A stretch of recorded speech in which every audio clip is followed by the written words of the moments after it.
What's going on, guys? John Kelly here, and we're at the Gray's Arch parking lot at the Red River Gorge. I'm here with my good buddy, Josh, as always, and we are getting ready to head out to Hanson's Point for the night.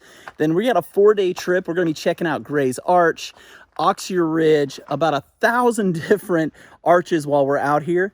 But the thing that we're going to talk about in this video is how to make an incredible steak dinner and how to make an incredible breakfast with sausage and eggs in the morning. Because you can have your mountain house, you can have your packet gourmet, but there is nothing like eating real food when you're out on the trail.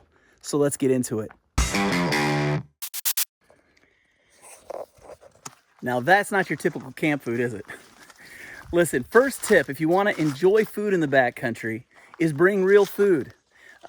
Freeze-dried food is great. It's fine. It's easy. It's simple. But let's just be honest. Would you rather eat a Mountain House beef stroganoff, or would you rather have shrimp and bacon with mushrooms and tomatoes and onions? How about a T-bone steak? Josh has one over here. I've got a sirloin sitting down here. We've got asparagus that we're going to be eating. There's nothing better than eating real food when you're out backpacking. Whew, man. Hey, Josh. You know what I think goes really well with a view like this? What? A T-bone steak. Yes. Another tip for when you're wanting to cook in the backcountry. If you're gonna bring a steak or pork chops, go ahead and freeze those things overnight. And then when you leave for the trail in the morning, pull them out of the freezer, throw them in your pack, and they'll be thawed by evening. That's the best way to make sure you're not gonna have a steak that might have salmonella or something in it that you're not gonna want. So take that steak, freeze it overnight, and take it out on the trail the next day. And then cook that thing over that fire you just saw. Okay, so tip number 3, if you're gonna cook meat of any kind when you're cooking with a fire, do not use direct heat. Let me show you what I'm talking about. If you look right down here, we've got aluminum foil set over some rocks right next to the fire, not actually on the fire, so that we don't burn the steaks. The last thing you wanna do is have a steak that is completely charred on the outside and totally raw on the inside. So it's wise to not use direct heat whenever you decide to cook meat by a campfire. Another tip to remember is if you're gonna cook vegetables like onions, peppers, things like that, it's always best to cook those the day before. Go ahead and put them in the fridge with some extra butter and oil, and then just cook those by the fire.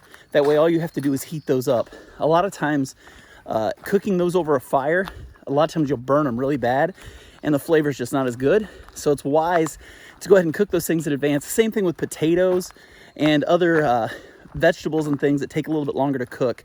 Instead of bringing them raw, go ahead and cook them in advance.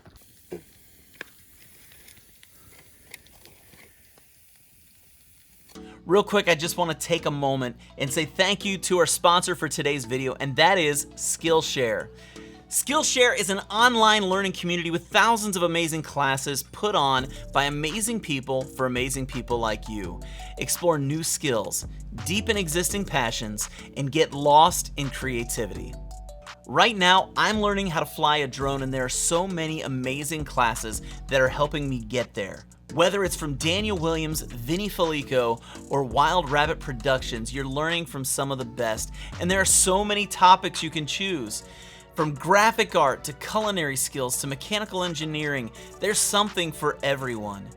And for just under $10 a month with an annual subscription, you get access to thousands of classes that could take you to your next hobby or even a career. There are no ads, and they're always launching new premium classes so you can stay focused and follow wherever your creativity takes you. And to the first 1,000 of my subscribers who click on the link below, you will get a free premium subscription trial. That's right, the first 1,000 people who click on that link are gonna get a free trial of the premium subscription. It's gonna just offer you the opportunity to really explore your creativity. So thank you to Skillshare for sponsoring the video. Now let's get back to it.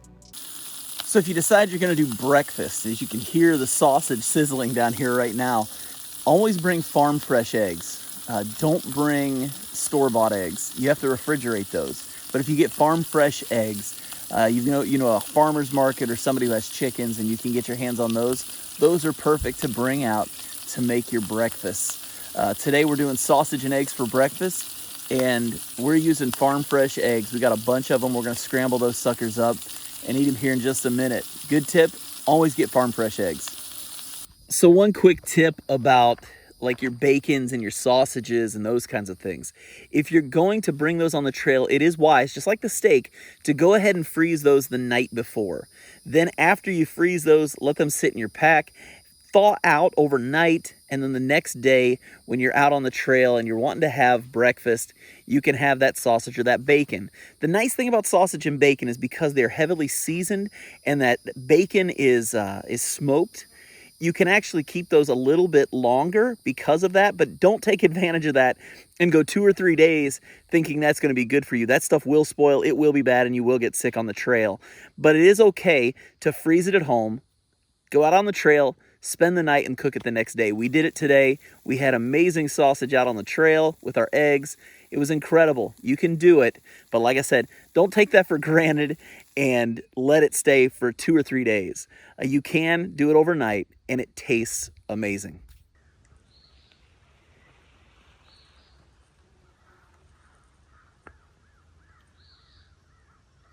And that's how you eat breakfast in the backcountry. Who says you have to do a mountain house, biscuits and gravy or any of that kind of stuff when you can have this right here?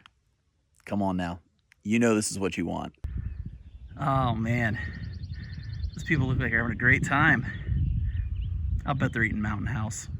Another great way you can enjoy your breakfast more is by going ahead and grinding coffee the night before you go out on the trail and bringing real coffee on the trail with you. Use a pour over. You can use a French press. You can use the coffee rocket, the AeroPress. You can make Turkish coffee. There are so many different kinds of coffee you can make, and it's a whole lot better than those instant packets. I don't care who makes the instant packet. No instant packet is as good as real coffee. So if you're wanting to go to all the trouble of making a real breakfast in the mornings, I would suggest going ahead and making some real coffee as well.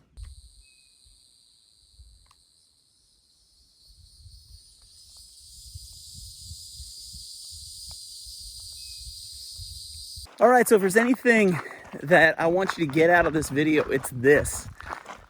Just enjoy eating in the backcountry. If you want to eat good food, you want to eat real food, do it. Don't be afraid to bring that stuff into the woods and cook it. Now, I will tell you, if you're somebody who's ultra light or you try to be super efficient and do things quickly, don't do this. Don't do these things with food because it takes a while to clean up pots and pans. It takes a while to cook the food. But I promise you, if you're somebody who wants to eat well on the trail, this is the way to go. So as the chorus of cicadas sings us a wonderful lullaby, let me ask you the question. What real foods do you like to take into the backcountry?